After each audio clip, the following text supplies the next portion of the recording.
Sahana bhavatu sahanau bhunaktu sahaviryam karavavahai tejasvinavadhitamastu ma vidvishavahai.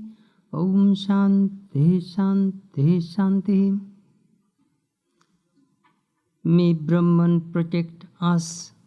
May he guide us. May he give us strength and right understanding. May love and harmony be with us all. Peace, peace, peace be untold. Vedantasara Sadananda Yogendra. We are now in the last chapter of this book. Name of this chapter is called Jivan Mukti.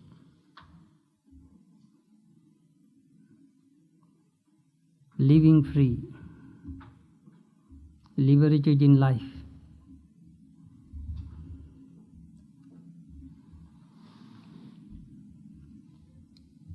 This chapter is extremely important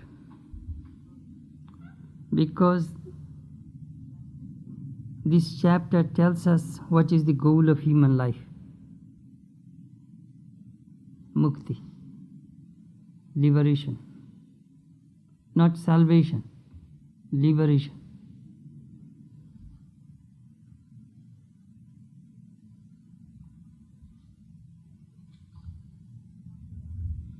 Shankara mentioned Jivan Mukti Sukha Prapti Hetave Janma Dharitam Atmana Nitya Muktina Natu Samsaro Kamya.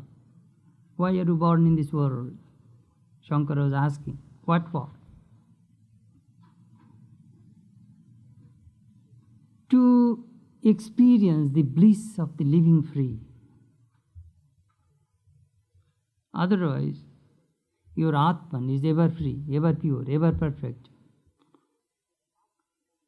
That Atman has no other purpose to take this flesh and bone cage of flesh and bone, because it has no desire.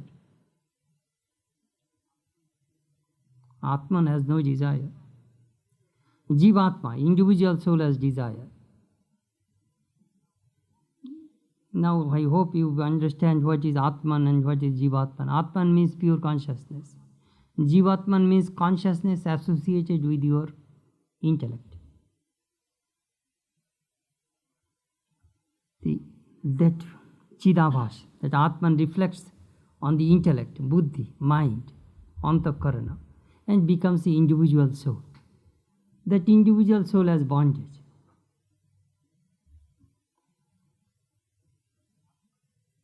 But the Atman is ever free.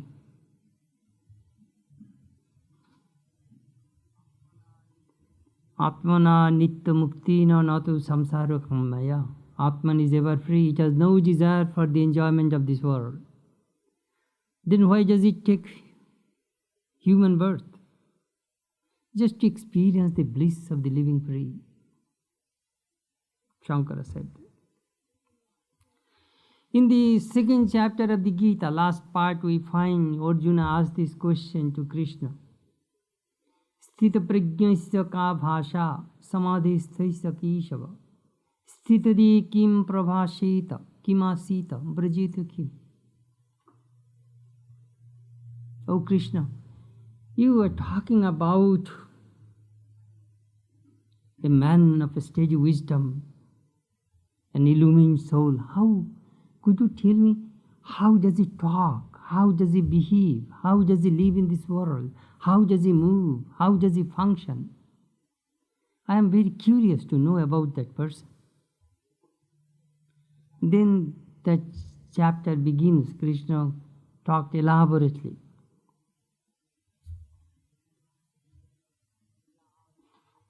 Prajahati yada kaman sarvan partho manogatan atmanne vatmanatushta sthita pragyas taduchyate dukkheshu anudvignamanaha sukheshu vigatas priya vitaraga bhaya krodha sthitadir muniruchyate. Those verses are just revelations. You live in this world, I live in this world. We all live in this world. But what is the difference between you and that illumined soul? You can say it. He was completely desireless, who is never perturbed by happiness and misery, always floats in bliss. He does always good to humanity without any expectation. I shall read a few verses from Christ's Jewel of Discrimination before I begin, so that you can have an idea what are the signs of an illumined soul. A man is said to be free even in this life when he is established in illumination. His bliss is unending. He almost forgets this world of appearance. Even though his mind is dissolved in Brahman, he is fully awake, free from the ignorance of waking life. He is fully conscious, but free from any craving. Such a man is said to be free even in this life. For him, the sorrows of this world are over. Though he possesses a finite body, he remains united with the infinite. His heart knows no anxiety. Such a man is said to be free even in this life. For him, though he lives in the body, it seems merely like a shadow following him. He is no longer troubled by the thought of I and mine. Such are the characteristics of a man who is free even in this life. He does not care to delve into the past. He is not interested in scanning the future. He is indifferent to the present.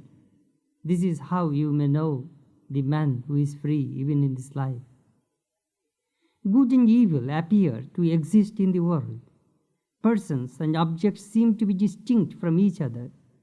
Nevertheless, he regards everything from the standpoint of equality, for he sees Brahman in all. That is how you may know the man who is free even in this life. Good or evil fortune may come, he regards them both with indifference and remains unaffected by either. That is how you may know the man who is free even in this life. Life flows by, he watches it like a disinterested spectator. He does not identify himself with the body, sense organs, etc. He has risen above the idea of duty. That is how you may know the man who is free even in this life. By the help of the living words of the scriptures, he has realized his oneness with Brahman. He is no longer bound to rebirth. That is how you may know the man who is free even in this life. He never identifies himself with the body or the sense organs. He has no feeling of ownership. That is how you may know the man who is free even in this life.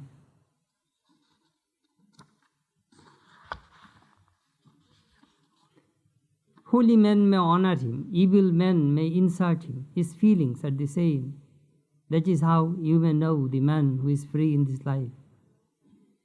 Rivers flow into the ocean, but the ocean is not disturbed. Sense objects flow into his mind, but he feels no reaction. For he lives in the consciousness of the one reality. He is free indeed, even in this life. In this way, Shankara describes the signs of an illumined soul. Let us start.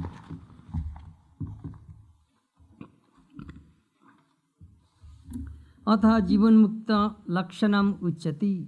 Now are being described the characteristics of a man who is liberated in this very life.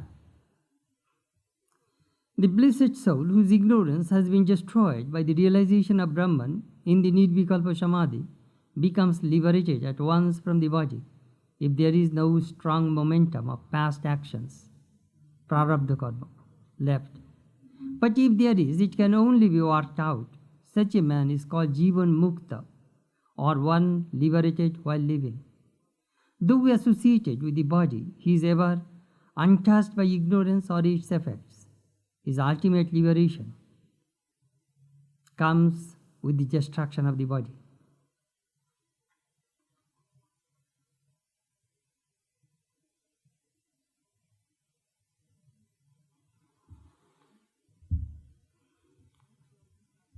In Indian philosophical system,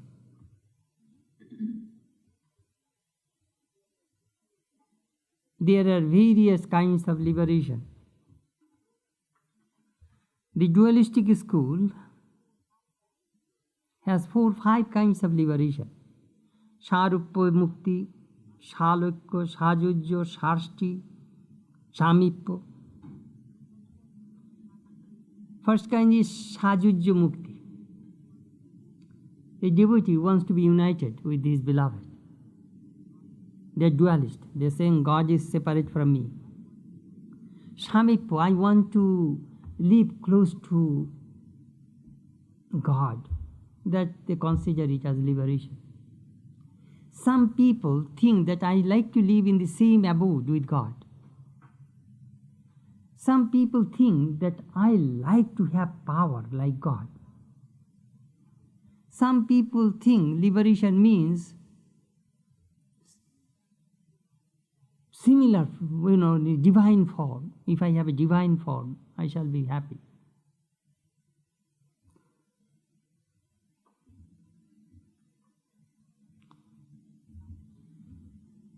Some people think mukti means, all through your life you will stay with heaven, with God. That is the dualistic view.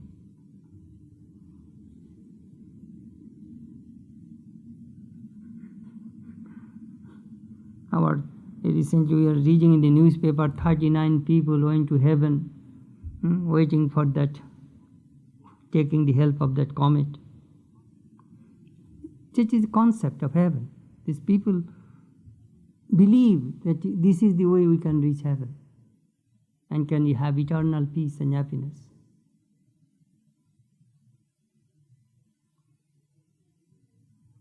If they would not believe, they would not commit suicide.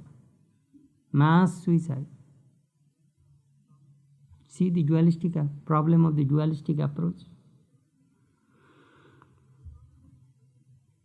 The non-dualist thinks Brahmavid Brahmaiva Bhavati, a knower of Brahman becomes Brahman. If you draw, here is a blazing fire, perhaps red hot iron. You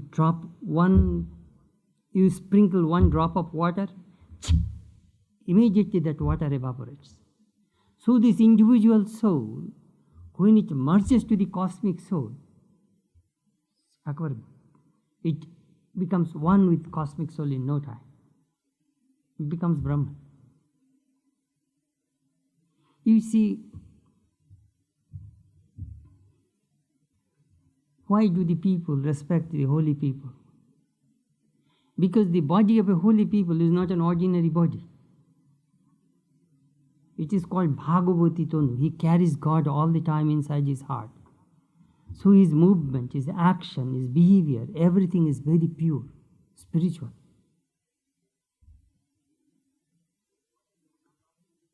Those bodies are not ordinary bodies.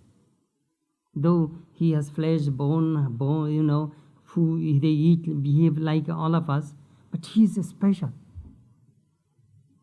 Christ's body is not ordinary body, divine body.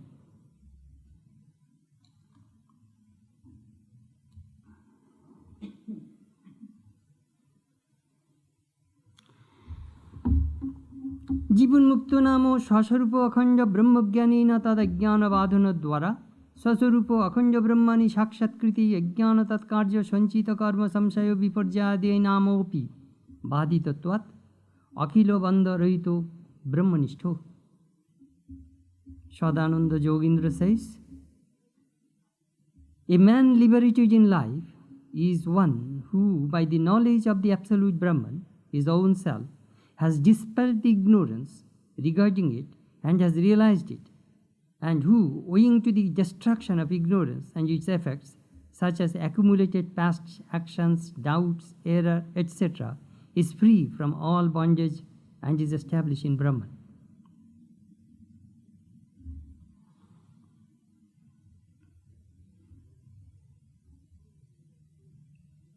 When you are illumined, if you have no desire, Kimichan kaisya kamaya sharira manusanjaya, why should I hold this body? See?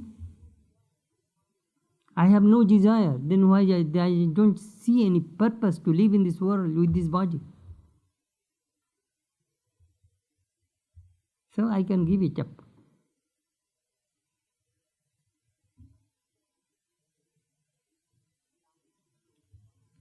Sri Ramakrishna told a parable.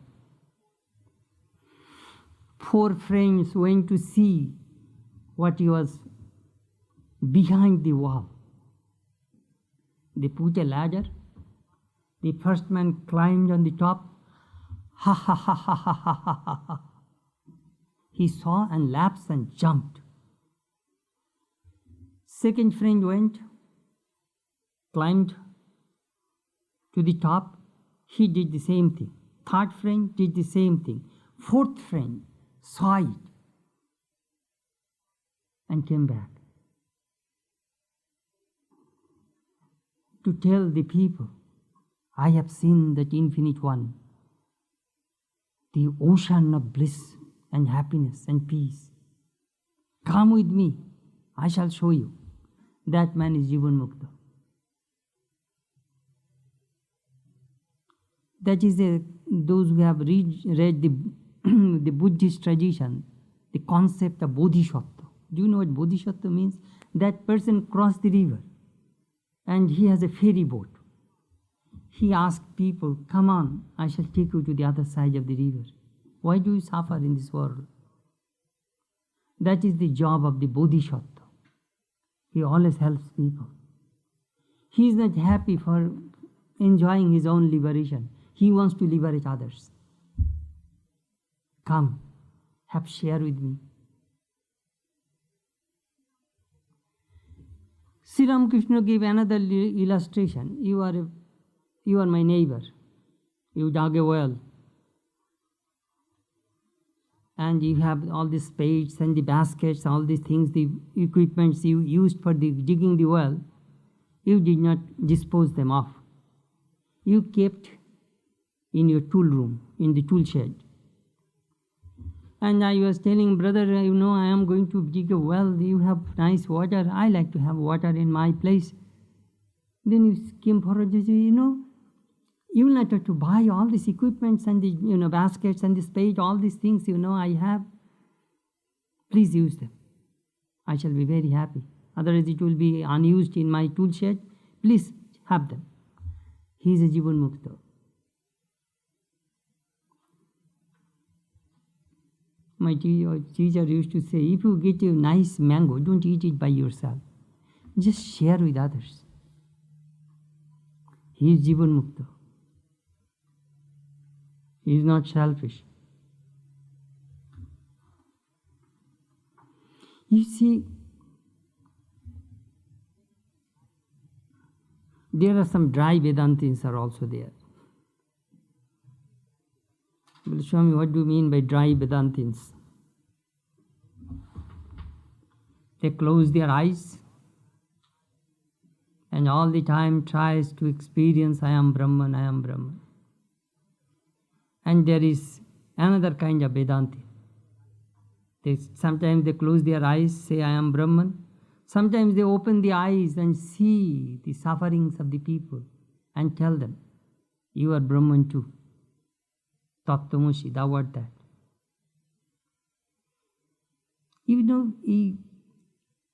Sometimes I see whether you are spiritual or not. Do you know what is the sign? 2 things watch. Lack of body consciousness and expansion of heart. When you see these 2 things inside you, you remember that you are an advanced soul. Watch those 2 things carefully. Lack of body consciousness and lack of selfishness. That is the way we evaluate a person. What type of person you are.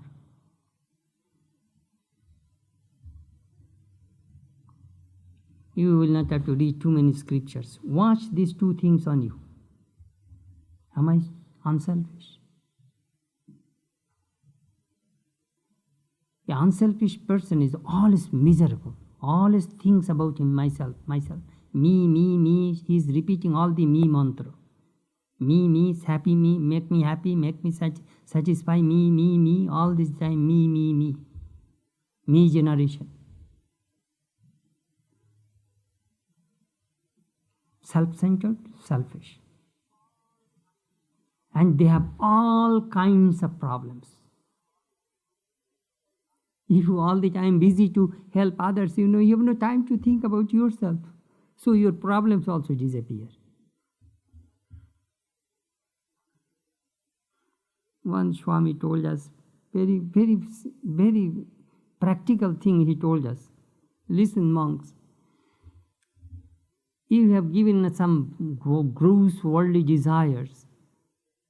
At that time, where will mind dwell? Mind immediately comes on the body.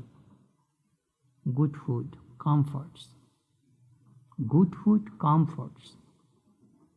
That is a dangerous signal in monastic life. Always seeking good food and comforts. At that time, what you are supposed to do, monks? Learn how to live in intellectual plane and spiritual plane. Japam and meditation. Study the scriptures and the life of the mystics. Then your mind will not go to the physical plane. See? Watch yourself.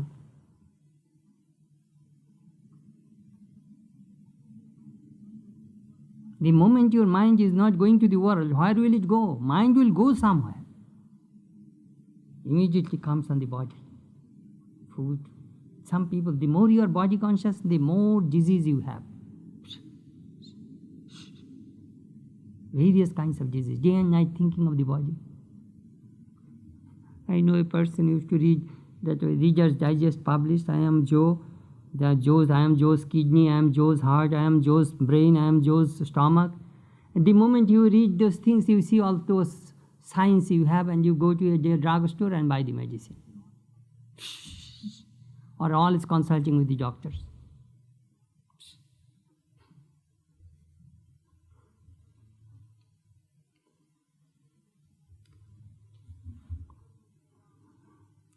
जीवन मुक्त नाम स्वस्वरूप अखंड ब्रह्मज्ञानेन तद अज्ञान बाधन द्वारा. What does he do? Jivan Mukta. When the ignorance, I told you many times, don't forget those three things I told you. Yeah, all these billions of human beings are rotating in these three places. Avidya, kamo, karma. Ignorance, desire, action. Ignorance, desire, action. Why do you work? Because you have desire. Why do you have desire? Because you are ignorant. All these human beings are rotating. No escape. How to stop? So for the reason we have no peace. How to stop this movement? Avidya, kamo, karma. That is the words of Shankara. Avidya, ignorance, kama, desire, karma, action. All these people you see in the world around, all are ignorant. Rotating these three places.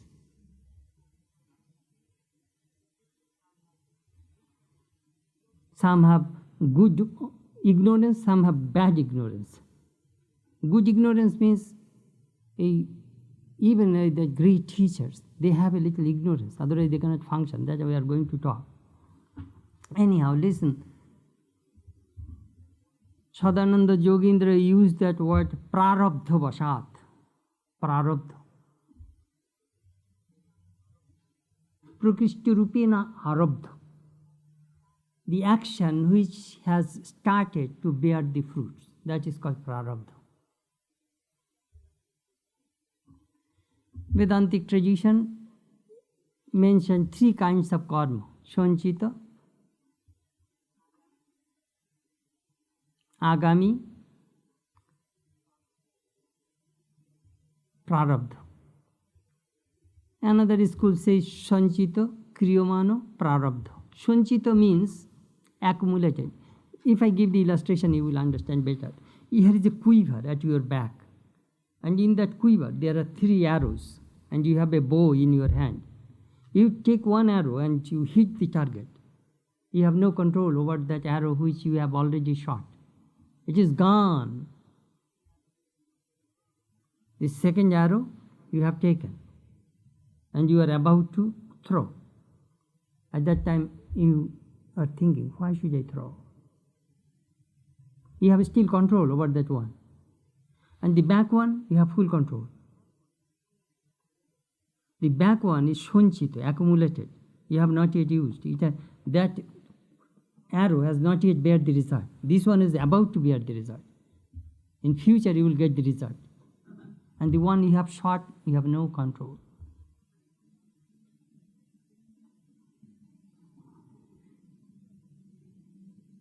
Sometimes in interpersonal relationship, if you do not react, somebody is mad at you, angry with you, cursing you, do not react. See the result, what will happen. Just let me forbear.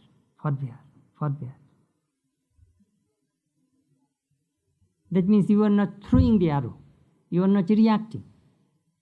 You will find that man will stop. With whom I am talking? I am talking with the wall. This person does not react. Swamiji one day was mad against Swami Sadananda and scolding him right and left, and he did not respond. Then in the meantime somebody brought tea and he started to drink tea, and Swamiji said, shh, I scolded so much this person did not react. Then he is telling, you do not have any human blood. You have a fish blood in your veins or a frog's blood. You do not react. He was experimenting on him. Well, such a person can be the head of the monastic organization. Tremendous patience and perseverance. And Swamiji made him the general secretary. So from 1898 till 1927, he was the general secretary of the Ramakrishna Order. Do not react. Weak people react very fast. Strong people have full control. So now you understand what I mean by karma. The thing which you have done, which is no use to lament on that thing, you will have to take the result. You cannot help it. It will come back. If you do good karma, good result. Bad karma, bad result. You cannot escape. So this illumined soul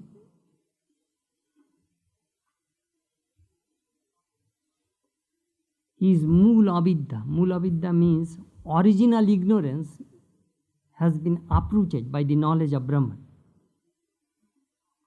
Still he is living in this world. How? How is it possible? Sri Ramakrishna gave a beautiful illustration. You have a big tree in your backyard. You ask the woodcutter, hi, this tree is disturbing, falling on my roof, please cut it. Take the tree out from my property. This man brought a big saw, chainsaw, and cutting. He cut both sides. And when he sees only little is left, he goes away. He knows this tree will fall according to its gravitation, He immediately goes away. And he waits. It takes a few seconds or a minute. The tree will fall. So this illumined soul is illumined. His whole ignorance is uprooted, but still he is standing for some time. Because the momentum is there. Now we give various illustrations. You are driving a car and you are coming over this slope. At that time you turn off the engine and you are not putting your foot also on the accelerator, on the gas. You are just maneuvering with your steering wheel. They will just coming back and forth, And then when it comes to the plain land, automatically the car will stop. So this illumined soul's body moves like that. He is just maneuvering. His desire is gone. His ignorance is gone. He is simply maneuvering his body. When momentum will be over, it will fall.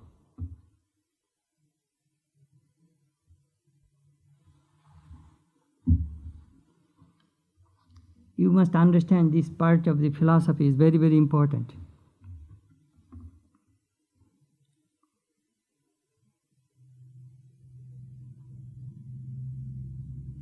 Doubt. Whether the individual soul is separate from or identical from or identical with Brahman. Sometimes doubt comes.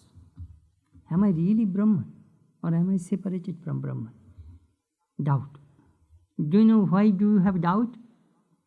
Ubhay kotite shandeha. If you have knowledge of do, then you have doubt.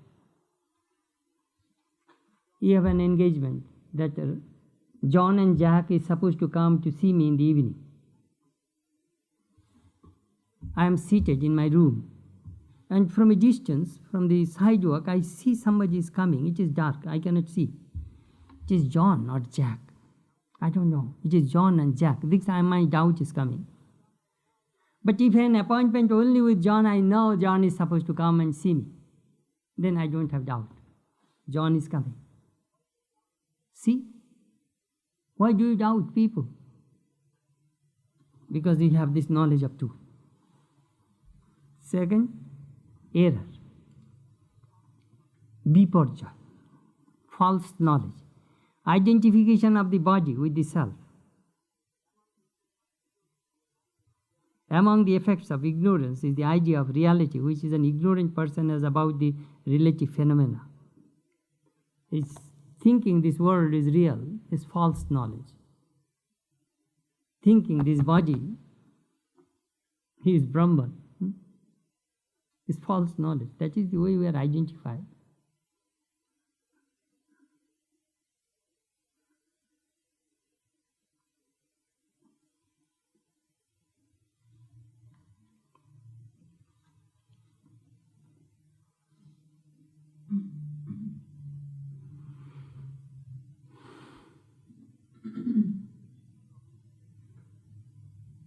The commentator says,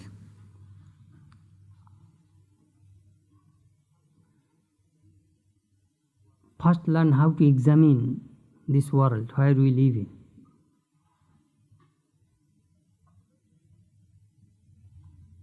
First, Srishti Drishti Vada. Srishti means creation is real. So I see it.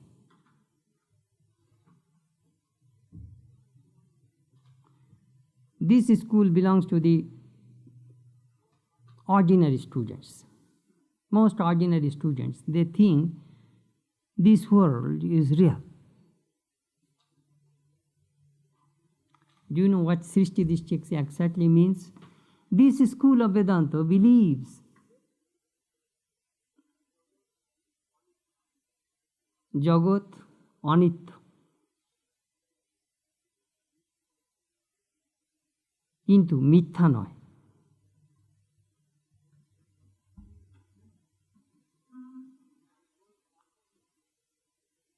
This world does not exist,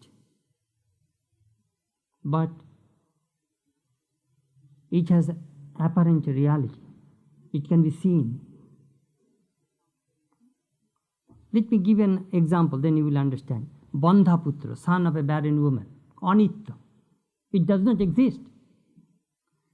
But mirage, it does not exist, but you can see it. When the sun reflects on the sand, you see the mirage. You can see there is something. It is not anitya. It exists, but it does not have absolute reality. That is the way you look at the world. A Jnani looks at the world. It is just like illusion. What's your dream? Illusion.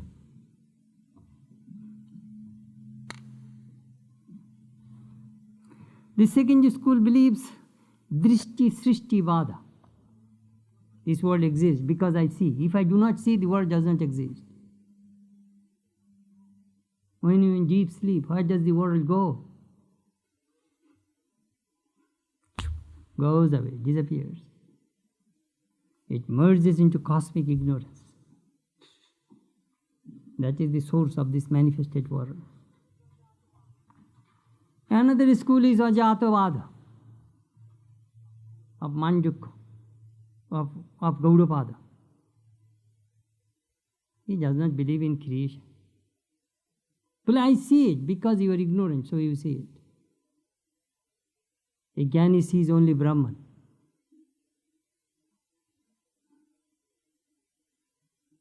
Sri Ramakrishna told his experience. Do you know how do I look people? I see different pillowcases. Inside of each human being is the same cotton. Do you know sometimes what I see? I see mom. Mom means paraffin. I see different human beings made with paraffin. Some are 200 pounds, some are 150 pounds, some are 130 pounds, some are 100 pounds. All made with paraffin. He sees this, the causal aspect, the causal state, not the manifested state. I see Shab Chaitanya Jore Royeche. Everything is saturated with consciousness. I went to the shrine, I saw the copper spoon, the image, the door sill, door. Everything is consciousness. I do not see, you do not see. Ramakrishna sees. That is the experience of cosmic consciousness. You see God, same Brahman pervades in everything, in every being. You do not see, I do not see. Sri Ramakrishna used to see the street girls on the street. Oh mother, you are here in another form. You see a prostitute, I see a prostitute. Sri Ramakrishna does not see prostitute. He sees Divine Mother in those girls. Just see, when you become illumined, what will happen to you? You will see God in everything, in every being. That is called Kingdom of Heaven.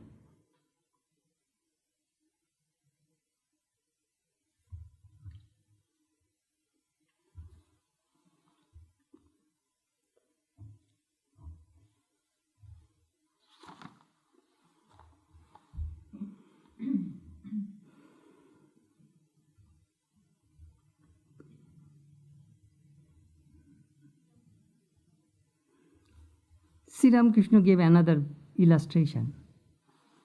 Here is did you see how they anchored the big boat, big chain or the big rope, thick rope? When that rope you burn, you set fire, the rope will be there, but it cannot bind anymore. The form is there. You can see the shape, the form, but it does not have that strength to bind anything anymore because it is only ashes, nothing but ashes.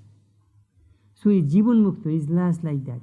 He does not have any I, ego. I and my vanished. Because I and my originate from ignorance, he cleared the ignorance.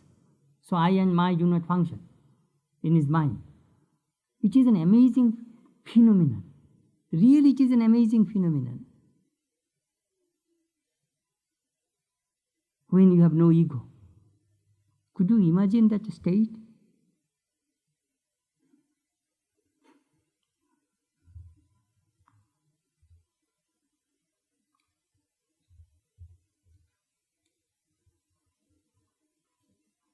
We cannot function in this world without ego.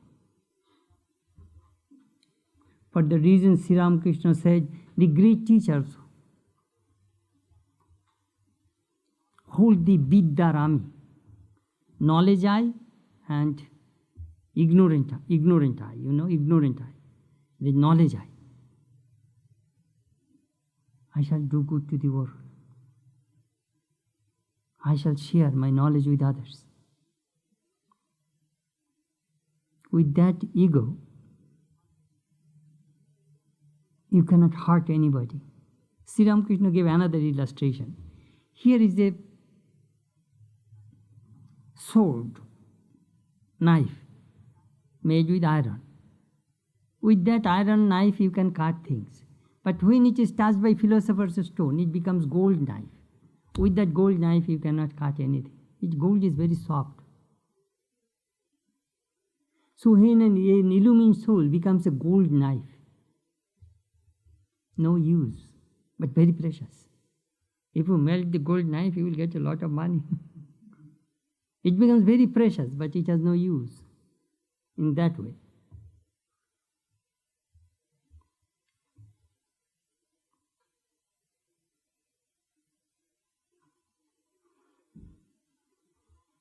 I am giving another illustration. It is very common in Vedantic tradition. Call it bhurjito bij. Bhurjito bij means fried, roasted seed. You eat peanut. You roast the peanut, break the shell and take the kernel inside and enjoy it. If that roasted peanut, you put it into the soil and give fertilizer, water, will it sprout? No. You destroyed its potentiality to grow by frying, by roasting process. But if you take raw peanut seed and put it under the ground, immediately it will sprout. So an illumined soul is just like a roasted, fried seed, bhurjita bij. It has no more rebirth. This is his final life.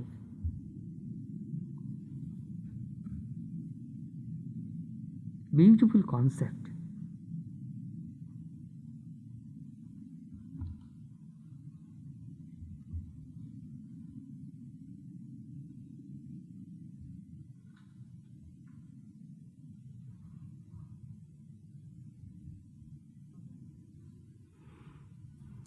Sadananda Yogendra says, his body remains after illumination, when he has uprooted the original ignorance. Still he remains in this world. Do you know why? Otherwise you will not get an illumined guru, great teacher. Illumined souls live in this world to teach. My teacher in Vedanta class gave another illustration. Here is a 1,000-watt electric bulb. You get a lot of light. Oh, Swami, my room is completely lighted. Whereas 5%, 10% of that, there are 2 patches of tar on that bulb. You will not get any light from that section, that part. But it does not affect your light. 90% of the light from that bulb is coming to your room, but 10% is obstructed. So an illumined soul is like that, 90% illumined, with 5% rajas and tamas. These 2 gunas are still there, but it will not affect you. Do you know why? Your 90% controls that 10%. Hey, you keep quiet. Don't shout. Don't be restless. Don't be sleepy. 90% Sattvic mind is ruling your rajas and tamas. But our position is the reverse. Our 90% mind is rajas and tamas, and 5 or 10% perhaps sattva. The poor sattva is buried and helpless. You see, don't think all these human beings, they do not have a little spiritual quality. They have, but they cannot come on the surface of the mind because of your rajas, predominance of rajas and tamas. This is the hard fact, it is the truth. 90% of our minds are covered with tamas, ignorance, darkness, not functioning.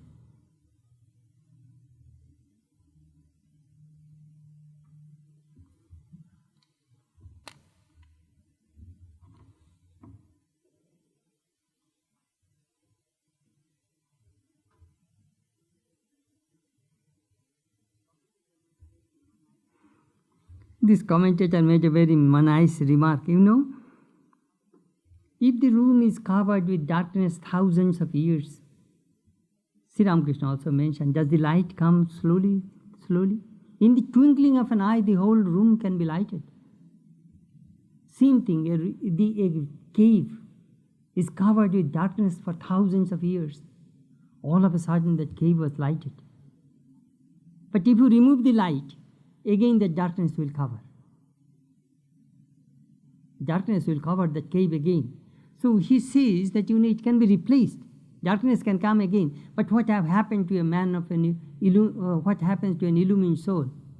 The moment your mind is illumined, it will never be covered in darkness. That is the difference. This room is lighted, and if you remove the light, again it will be dark. But when the mind is illumined, it will never be dark again. If that iron sword touches that philosopher's stone and becomes gold sword, gold knife, it will never be iron again. Brahma Veda, Brahma Bhavavati. Knower of Brahman becomes Brahman.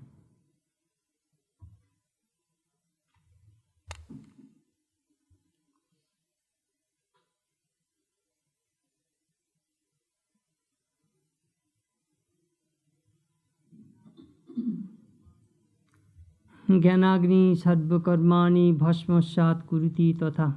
Krishna mentioned in the Gita, Jnanagni, fire of knowledge. Sarvakarmani, all actions. Bhasmasat, burns. Fire of knowledge burns all actions. Krishna mentioned the Gita. The opponent says, let the prarabdha karma, that is also a karma, let it be burned instantly. He says, prarabdha cannot be burned that way. It will end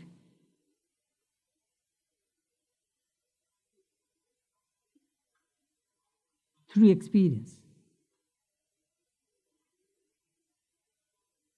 Please show me, what do you mean through experience?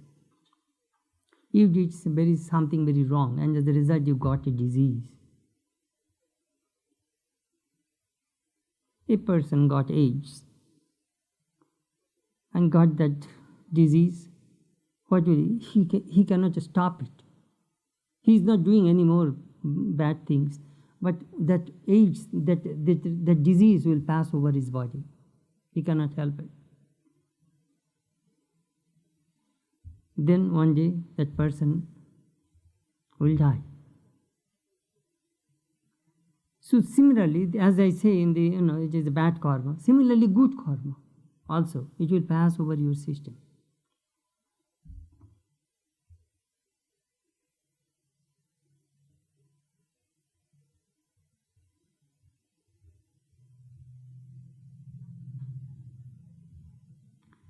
Sri Ramakrishna gave another illustration. The Vedanta schools, do you know why they are fighting?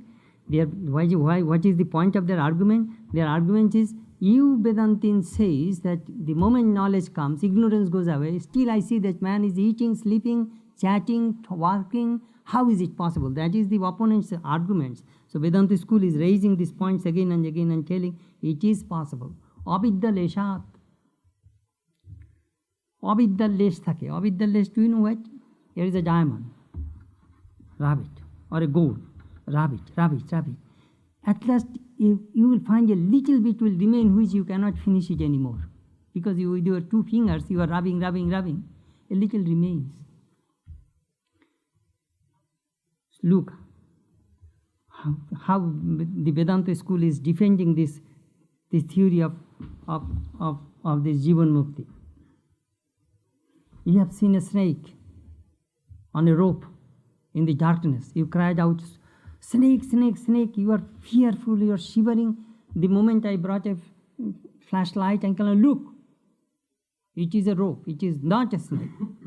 You saw this, the moment you saw the rope, your fear disappeared, but your body is is still shaking, and you have a rapid breath, and you are shivering, that moment, that goes for some time. It does not go instantly. Do you understand what I mean? Your fear, your knowledge of rope destroyed the knowledge of fear of snake, but your momentum remains. Still, your body is shaky, your eyes are watering, you are fearful. That shivering continues for some few minutes. That happens. It remains a little bit, but it does not affect you.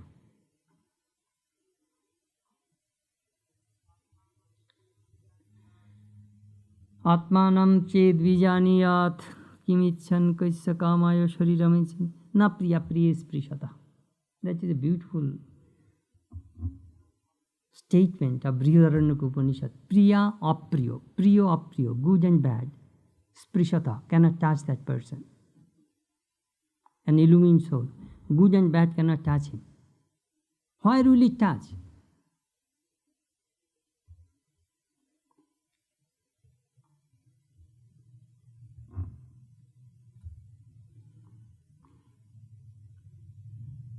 You see, a yogi sees the cause, so he never gets deluded, he never gets tempted. We get temptation, seeing beauty, food, this, that. All the time we are subject to temptation. He is not tempted at all. He sees that person's cause. He sees this human body like 5 elements, ashes. He does not see like beauty and other things as we see. There is a beautiful story of Hafiz, the famous Sufi. He was looking at a beautiful girl, and that girl, she was a courtesan. She was telling, "Hey, you are a holy man, why are you looking at a woman?" Hafiz said, "You know, you were right. But do you know what I was looking? You were really beautiful. You are reminding me God who created you. Your creator came to my mind. I was thinking how beautiful he must be who created such a beautiful girl. That I was thinking. I was not really enjoying your beauty or anything like that. You were reminding me, my beloved Lord, who is a fantastic, beautiful person. Otherwise, he could not create such a beautiful girl like you. He does not see like you and me. He sees differently."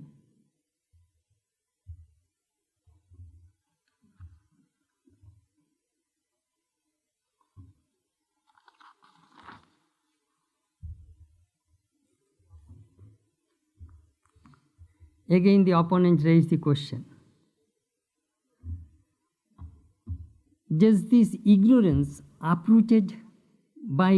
destroyed by knowledge or not?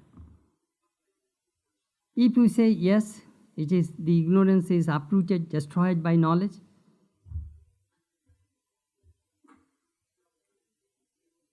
then the opponent says, then you are wrong.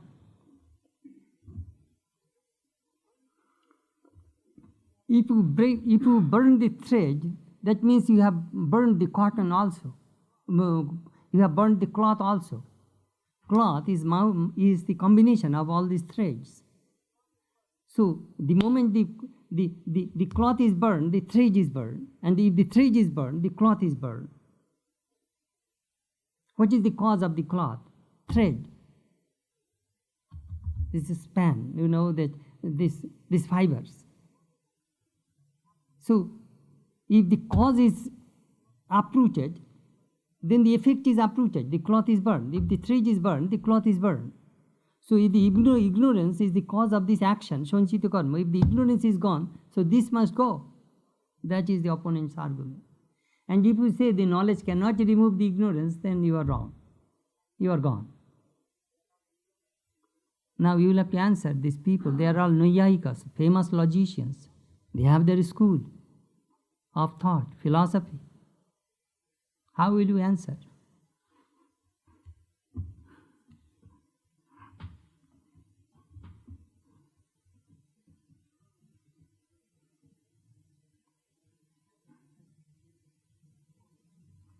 I answered these things before I started this section.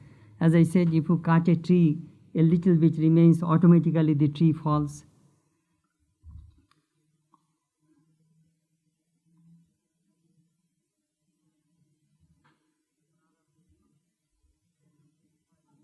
Prarabdha can be destroyed only through enjoyment, good or bad, whatever it may be. Then he quoted the scripture.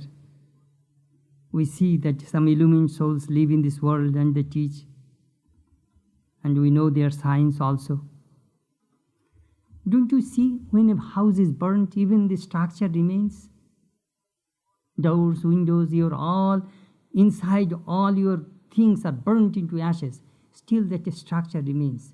So illumined soul's body is just like a structure remains. Is inside, all desires and doubts are all burnt. All ignorance is gone. Only structure remains. Well, that we see in the lives of Shuka, Narada. There are illumined souls, they great teachers. Swami Vivekananda, Shankara. They are all illumined souls, live in this world for the good of many, for the welfare of all. Then he says, not necessarily that ignorance and knowledge have some kind of, do you know what is in their mind? Does the ignorance, partial ignorance disappears, a little ignorance remains, or the whole ignorance goes away? That is his question. He is telling, look, do you know what happens? I tell you frankly. I have never seen that some kind of moni. They call it Chandrakanta moni. If you have that gem in your hand will not be burnt. If you put your hand on the fire. This thing has a contradiction of this other stuff. You see. Like your kava. I have to drink kava. Acid-free coffee. If you drink coffee, you will not get acid. 90% of the acid is neutralized. But still that would give me acid, so I gave up.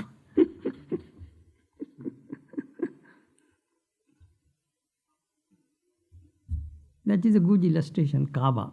K-A-V-A. Acid-free coffee.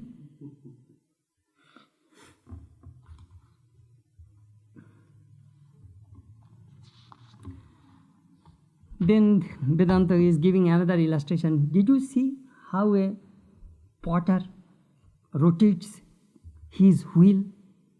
He makes all the clay cups, models, plates, saucers. Time to time when the speed goes away, he rotates a little bit more with a rod and this wheel removes. Suppose his work is done, still that wheel of the potter rotates. A time comes, it stops automatically.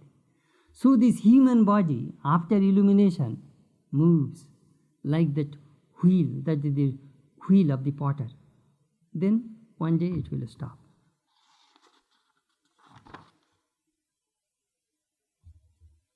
My goodness, there are many things to learn from this section. This concept of Jivan Mukti. I don't know if you will find any other religion as elaborately as, you see, on Catholics they have some saints and some great teachers, saints are there. But this philosophically, how this Jivan Mukti is possible, we find an elaborate discussion in Vedanta literature.